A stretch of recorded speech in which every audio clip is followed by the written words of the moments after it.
Bombshell tonight in the Nolan Wells investigation. Tonight, a Nolan Wells phone evidence torpedo.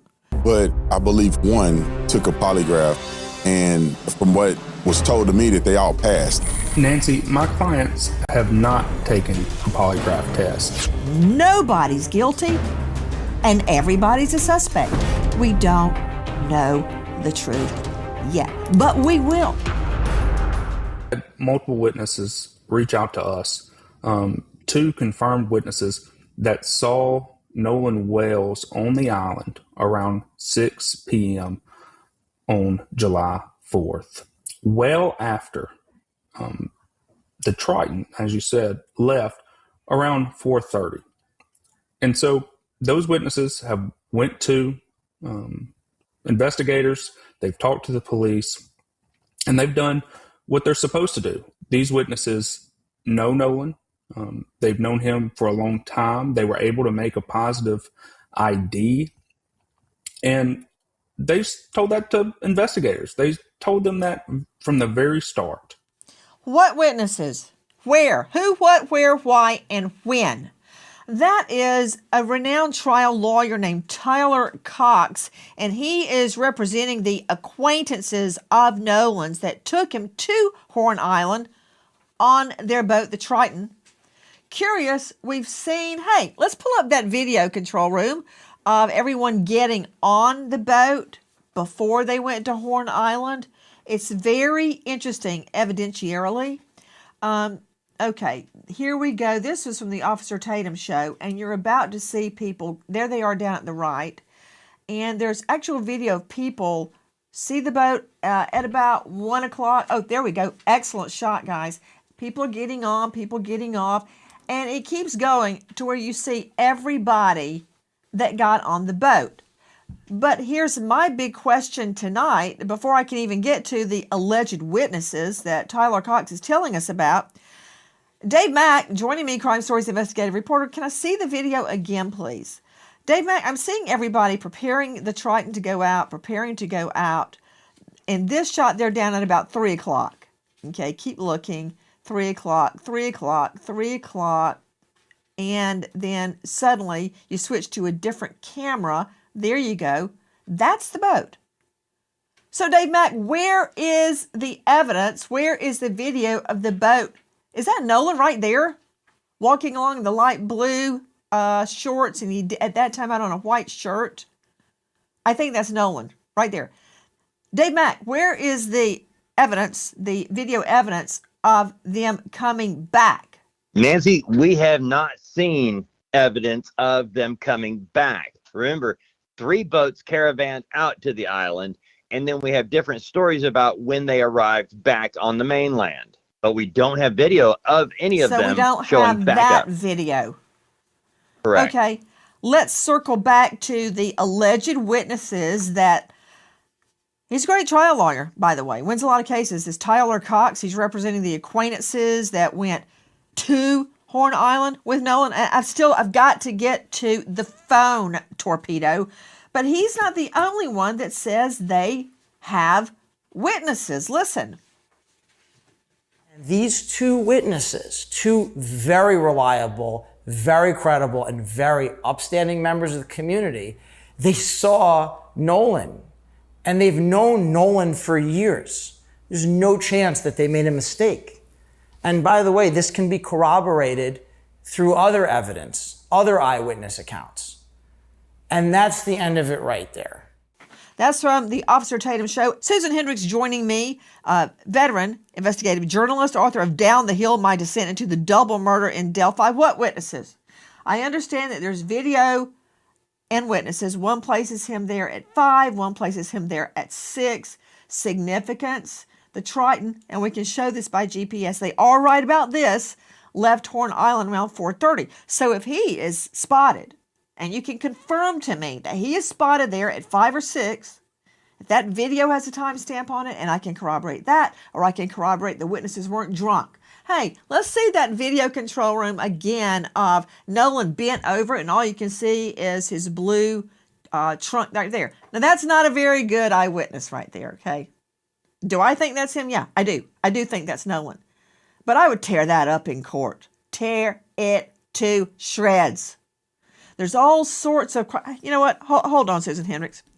Greg Morse joining me, veteran trial lawyer, founder of Morse Legal.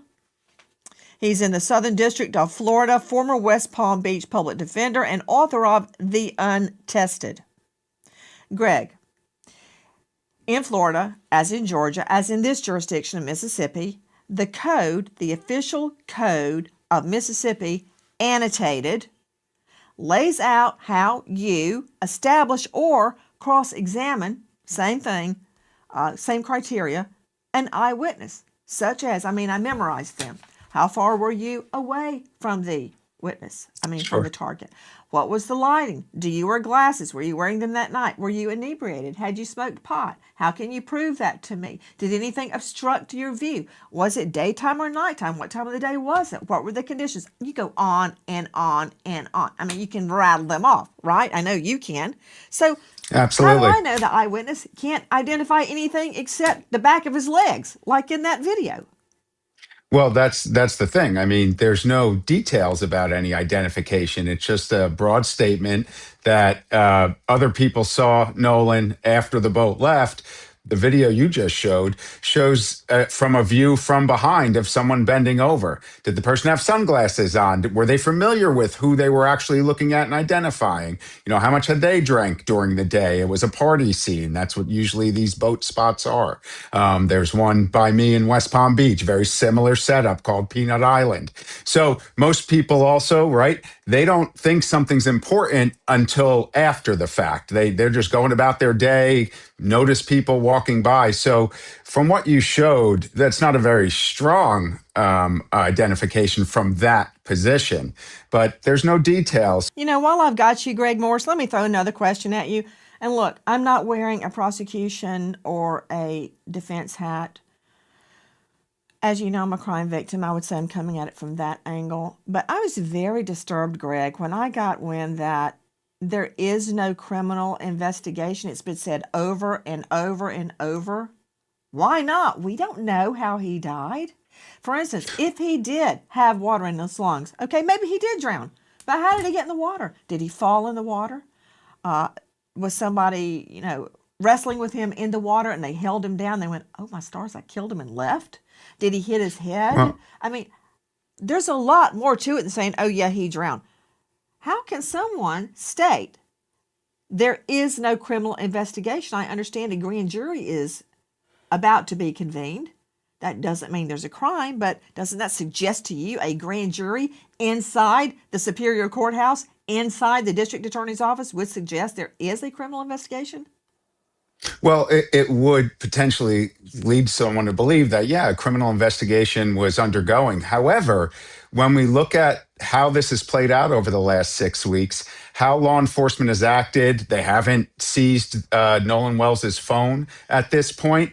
In a criminal investigation, law enforcement's going to use those tools to get this information. Are you this could sitting just down, be a Morse? drowning. I'm sitting down, and this could just be a drowning. And that's why they're looking at it that way, because nothing's told them it's yet. But everything,'s not a crime. It doesn't have to be investigated as a crime. You're still talking. We've already established that. Here's the other, you know what?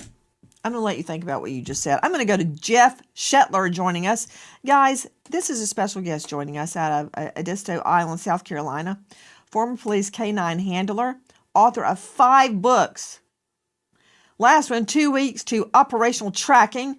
I like this one, Red Dog Rising, Canine Trailing, The Straightest Path, Tactical Tracker Teams, The Tao of Trailing. He is at GAK9.com. Question, I get this a lot from the viewers, so you can put it to rest. How long does a person have to be dead before a cadaver dog will pick up on that scent?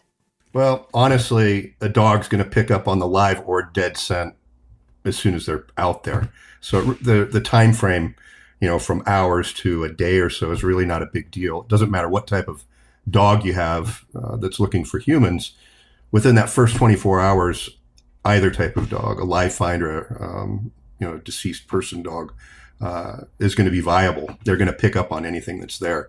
The big issue that we have here is primarily the contamination, after the fact. If the dog was placed at the scene initially to search for our victim, then the chances are the success rate would actually be pretty good. The island is very, very small.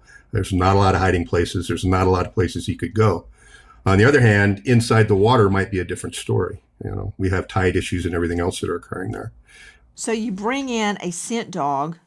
I would assume you bring in a scent dog first. But the issue with that, in my mind, probatively, like what can I use? How can I use that in trial? What's it going to prove for me? I already know Nolan was on the boat to start with.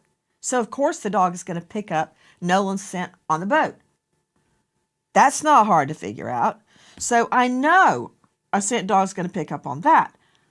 But a cadaver dog. What should have been done immediately with a cadaver dog? And I'm putting this out there not to say woulda, coulda, shoulda.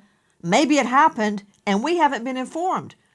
The press, the media, has no right to information in an ongoing investigation.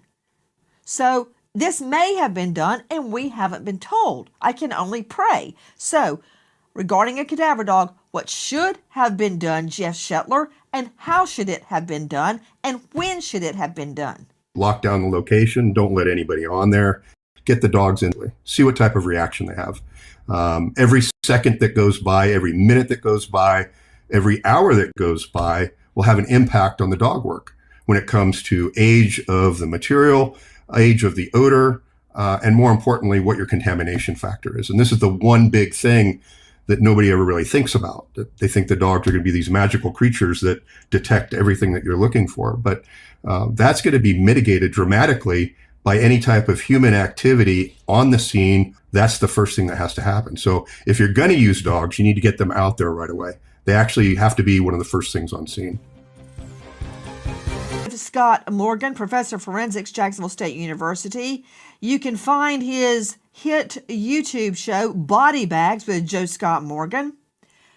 But most important, he is a death investigator with over 10,000 death scenes under his belt. Isn't it true, Joe Scott, that a cadaver dog, aka a human remains detection dog, can absolutely detect the scent of a dead person as early as 45 minutes to 3 hours after the death because of the cellular breakdown in organic compounds? Could you translate what I just said, which I've said in court before, into regular people talk? Yeah, so our building blocks are cells, and so those cells begin to break down. And you're right.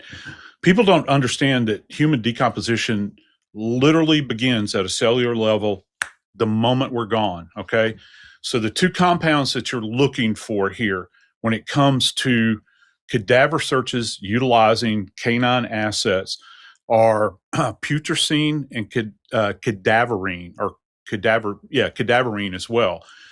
And what they are, they're an organic compound that combine as a result of the cellular breakdown, and it gives off a particular odor. Now, to what Jeff was saying just a moment ago, if there is some type of, let's just say, blood evidence, all right, on the boat, that I pray this boat was locked down quickly.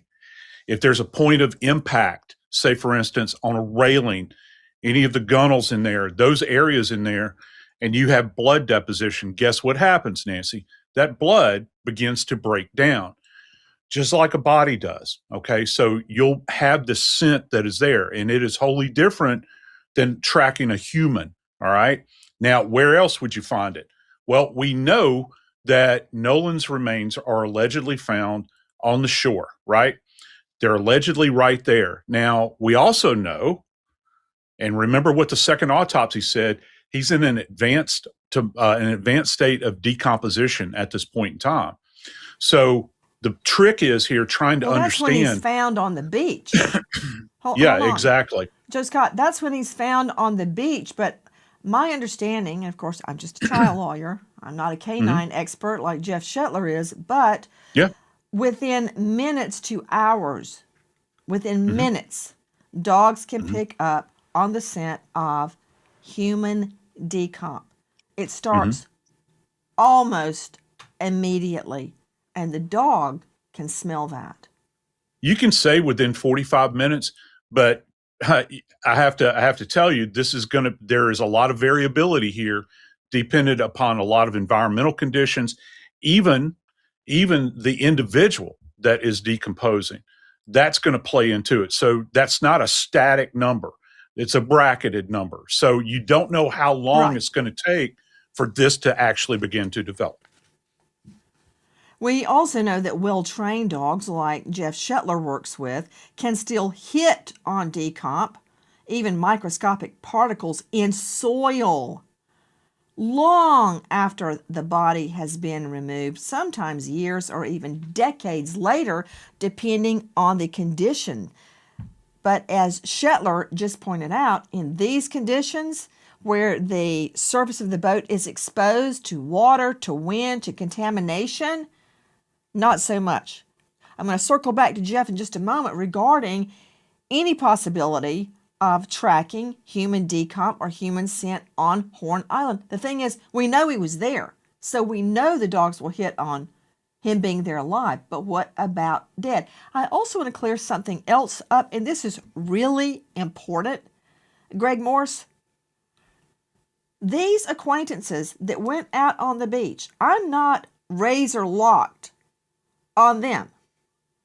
I'm looking at them. I'm looking at everybody. Who are these two witnesses?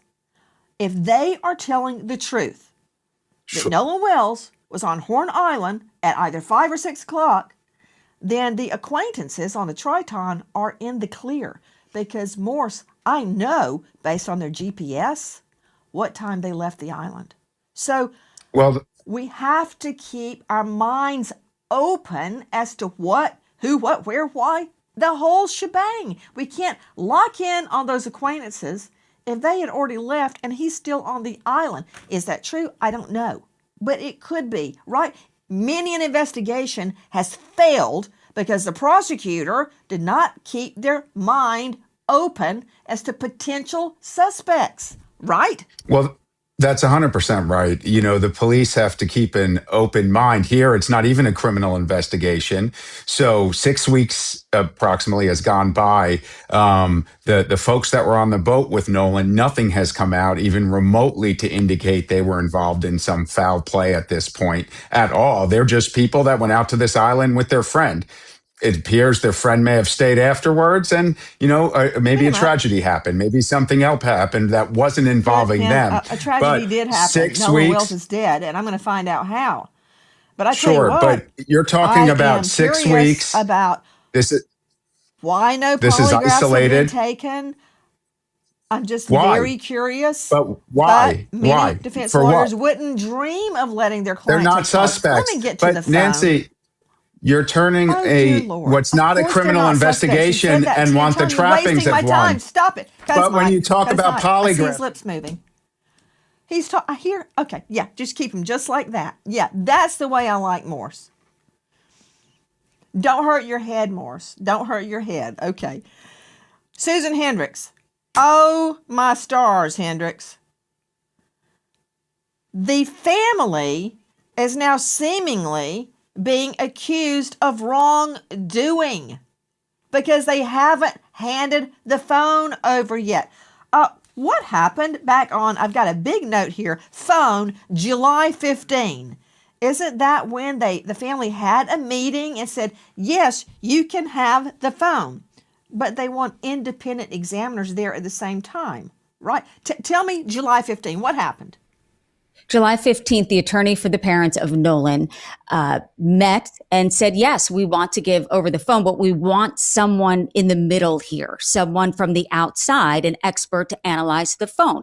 It appeared everyone agreed. Then all of a sudden they get a letter saying, we want the phone and you have 24 hours to send it over. The DA sent that. And the parents were out of town and said, wait, we don't have the time to do that. Hence the narrative that they're not cooperating. Now, they say, Nolan's parents, look, we have our experts on standby. This week, pick a day. And not to mention, on the 19th would have been Nolan's 19th birthday. A difficult week for the family, but they say, hey, we'll give up his cell phone. We want someone, a mediator, if you will, an expert in the middle.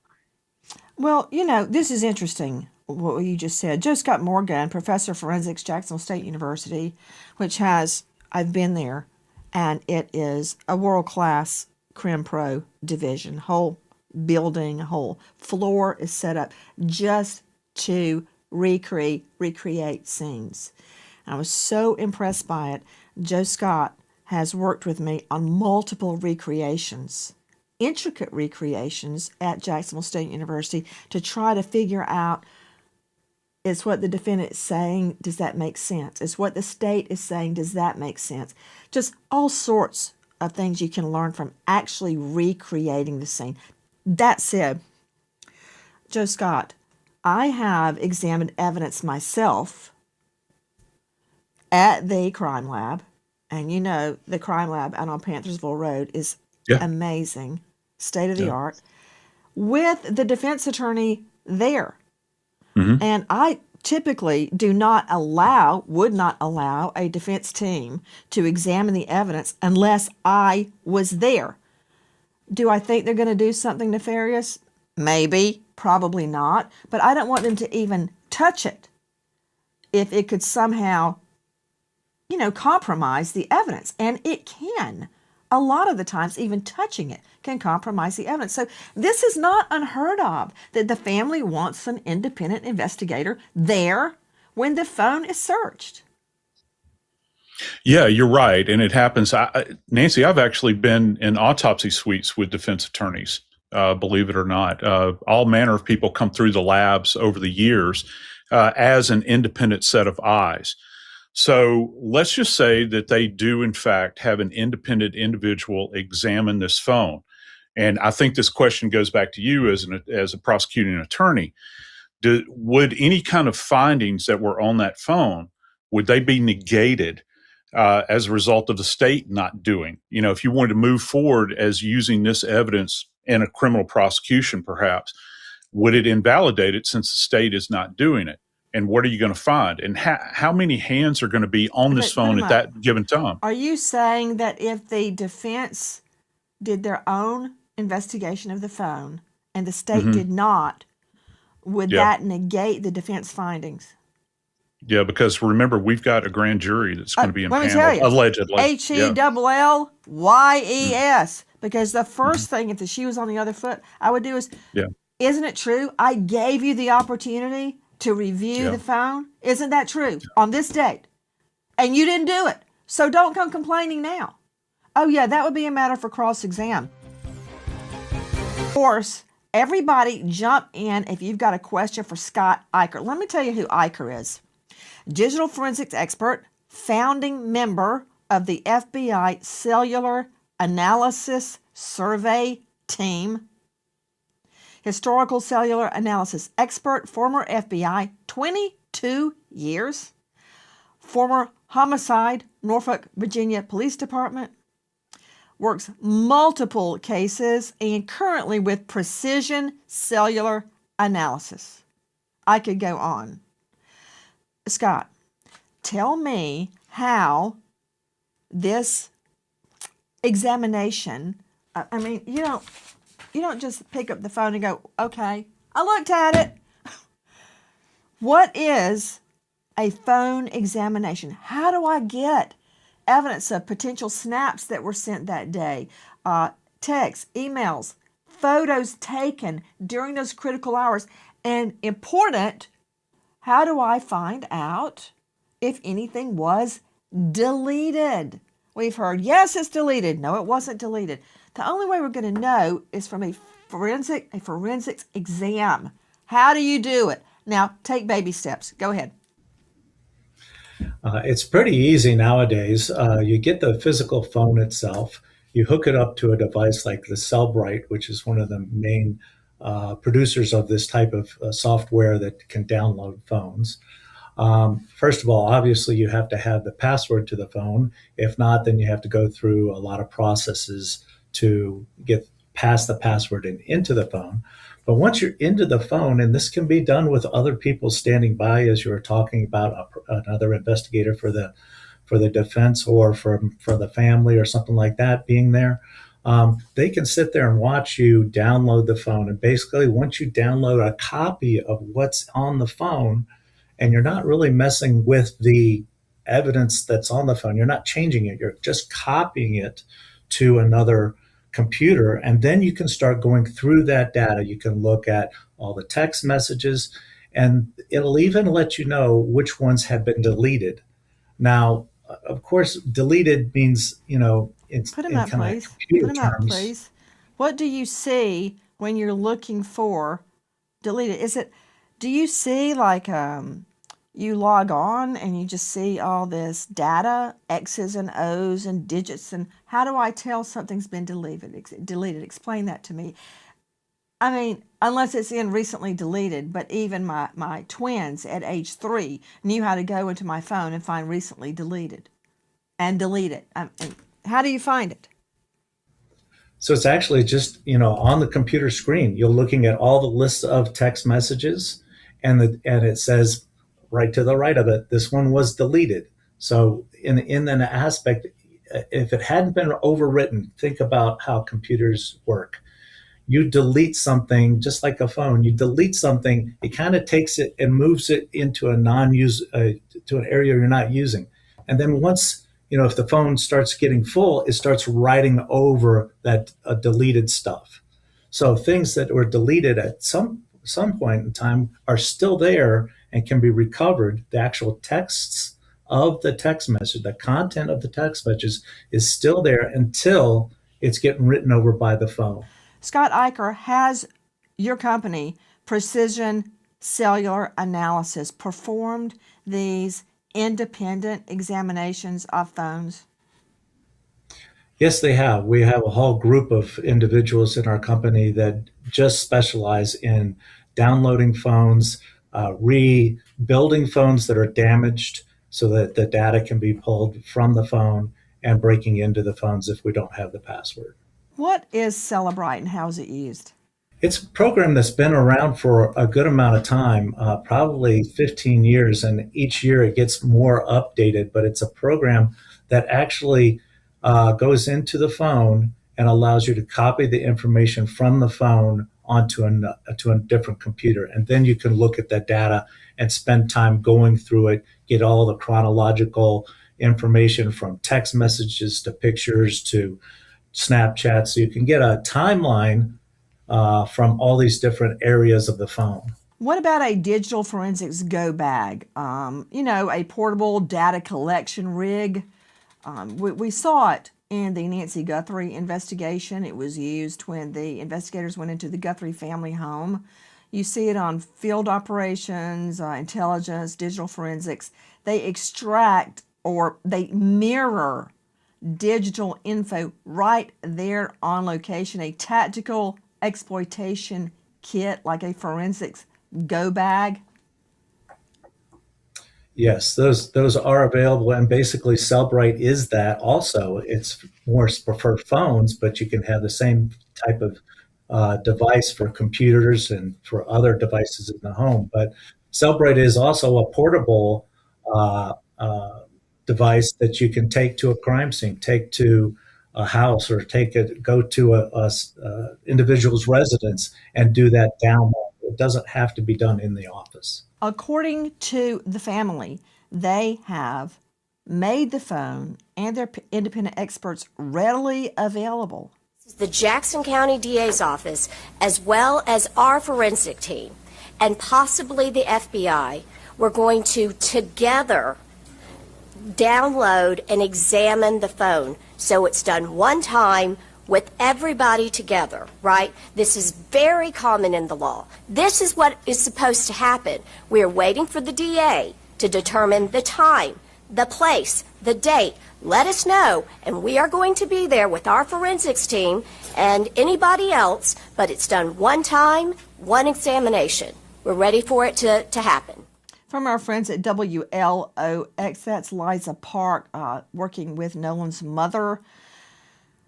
To you, Susan Hendricks, now somehow it's made to look like the family, Nolan's family, is not cooperating. Let me understand what has happened. So Nolan's family went out of state. I don't know why. And while they were gone, they get a demand letter from the DA's office. Yeah, that said you have 24 hours. And they were at the NABJ, National Association of Black Journalists conference in Georgia. They spoke on stage and they said, wait a minute, we're not there. We can't do that. I thought we agreed on July 15th at that meeting that we would come together and do this. And now you're acting like we're not cooperating, but we are. So then they came back now, Nolan's family attorney saying, okay, any day this week, we need 24 hours notice and we'll make it happen. They're not hiding the phone. They just don't trust for the DA to have the phone alone without an independent investigation into the phone, someone who's not biased. And, you know, Dave Mack, Crime Stories investigative reporter, the family is afraid. Many people have seen injustice in other cases that have nothing to do with them.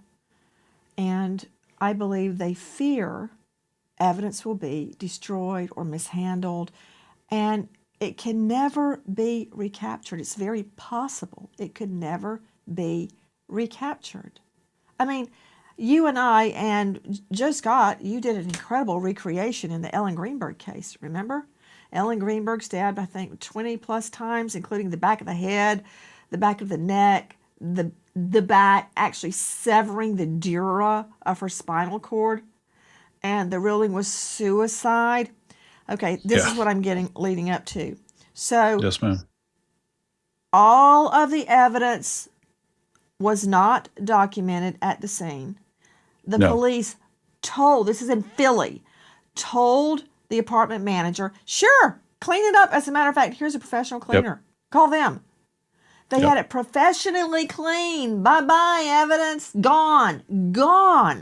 Not only that, the apartment manager took a video of the inside of Ellen's apartment to show basically, look, this is how it was before, this is how it is after. We want to prove we didn't take anything, we didn't steal anything, everything is accounted for. And that's SOP, Standard Operating Procedure.